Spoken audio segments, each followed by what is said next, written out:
ఆలోచిస్తూ ఉంటున్నా, అయ్యో నేను చనిపోతున్నానే, ఇప్పుడు నేను మరణిస్తే నేను ఎక్కడికి వెళ్తాను?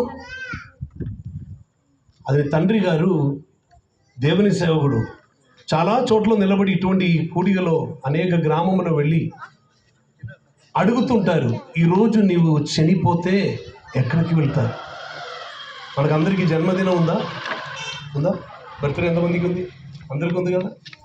జన్మదినం ఉంటే ఇంకొక రోజు మనకు వెయిటింగ్లో ఉంది. ఏ దినం? మరణదినం. అది ఎప్పుడు వస్తుందో తెలియదు, కానీ వస్తుంది.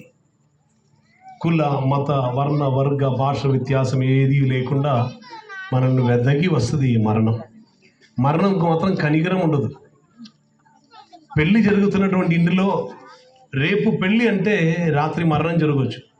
మరణిస్తున్నాను, నేనైతే చనిపోతున్నాను, ఇక నేను ఎక్కడికి వెళ్తాను? నెక్స్ట్ ఏమావును? ఏమి తెలియకుండా ఉన్నటప్పుడు అతడు ఒక్క మాట అడిగాడు.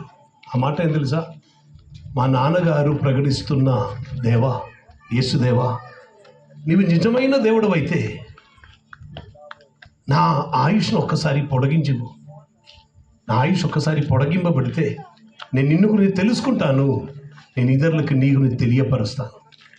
ఆసుపత్రిలోనికి తీసుకుని వెళ్తే డాక్టర్స్ చెప్పారు, ఇతని శరీరంలో రక్తమే లేదు, రక్తం మొత్తం కారిపోయాయి, 3 కత్తిపోటు ఉండదని శరీరంలో, ఇతడు బ్రతుకుడు అన్నారు. అక్కడి నుంచి వేరొక చోటకి కూడా తీసుకుని వెళ్ళారు.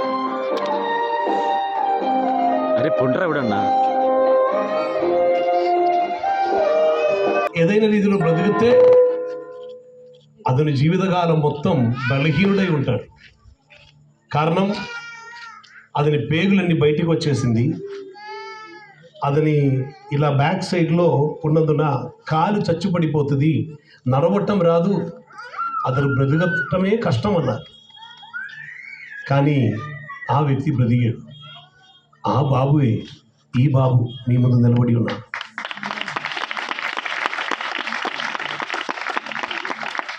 నేను అనుకున్నాను ఆరోగ్యం ఉంటే సరిపోతుందని, బలం ఉంటే సరిపోతుందని అనుకున్నాను.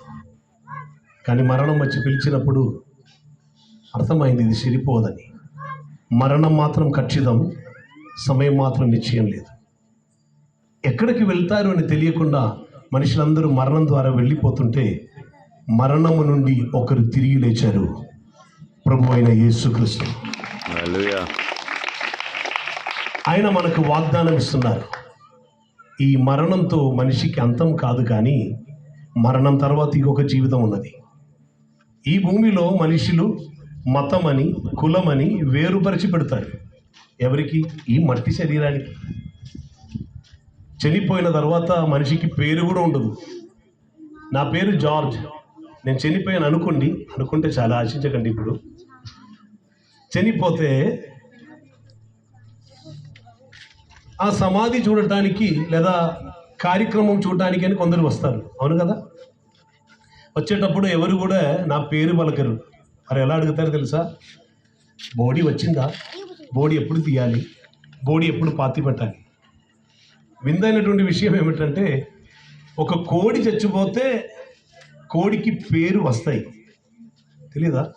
Chicken 65, chicken Manchurian, chicken masala, చికెన్కి పేరు వస్తుంది. కానీ మనిషి మాత్రం పేరు నష్టం అవుతుంది. రేషన్ కార్డులో మన పేరు కట్ అవుతుంది, ఓటర్ ఐడిలో మన పేరు కట్ అవుతుంది, ఆధార్ కార్డులో మన పేరు అన్ని కట్ అవుతుంది. కొంచెం కాలం మనుషులు ఎవరో ఫోటో పెట్టుకుంటారు. మనకు మన తాత వాళ్ళ వరకు తెలుసు, కొందరికి ముత్తాత వరకు తెలుసు.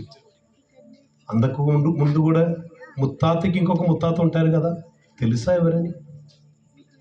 తెలియదు, మర్చిపోయాం అంతే. మనం కూడా ఇలాగనే అందరూ మర్చిపోతుంటారు.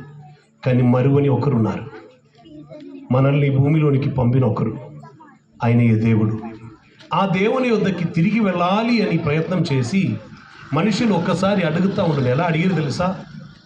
పాపోహం పాపకర్మోహం పాపాత్మ పాప సంభవ. అహం అనగా నేను పాపములో ఉన్నానే, పాప కర్మములు, నా క్రియలన్నీ పాపములో ఉన్నది, నా అంతరాత్మ పాపములో ఉన్నది. పాప సంభవామి యుగే యుగే, ఇలాగనే జరుగుతున్నది. అప్పుడు మనుషులు మరలా అడగటం మొదలుపెట్టారు, అసతోమా సద్గమయ, నేను అసత్యములో ఉన్నాను, నన్ను సత్యములోనికి నడిపించు. తమసోమా జ్యోతిర్గమయ, నేను చీకటిలో ఉన్నాను, నన్ను వెలుగులోనికి నడిపించు. మృత్యోర్మా అమృతం గమయ, నేను మరణంలోనికి వెళ్ళుచున్నానే, నాకు జీవం కావాలి. ఎవరు నాకు జీవంలోనికి నడిపిస్తారు? 2000 సంవత్సరాల క్రితం ఈ భూమిలోనికి మనిషిగా దిగి వచ్చి దైవ కుమారుడైన యేసు చెప్పారు, నేనే మార్గము సత్యము జీవమునై ఉన్నాను, నా ద్వారా తప్ప వేరే ఏ రీతిలో తండ్రి అయిన దేవుని యొద్దకి రాలేరు. నేను ఈ లోకములో ఉన్నప్పుడు లోకముకు వెలుగై ఉన్నాను. నన్ను వెంబడించువాడు చీకటిలో నడవగా జీవపు వెలుగు కలిగి ఉండను. చీకటిలో నడవటం అంటే ఏం తెలుసా? నెక్స్ట్ ఏమిటి అని తెలియకుండా నడవటం. నేను మిమ్మల్ని అడుగుతున్నాను, ఈరోజు మరణిస్తే ఎక్కడికి వెళ్తారు? ఏమో ఇదే అంటారు అందరూ, ఎవరికి తెలుసు.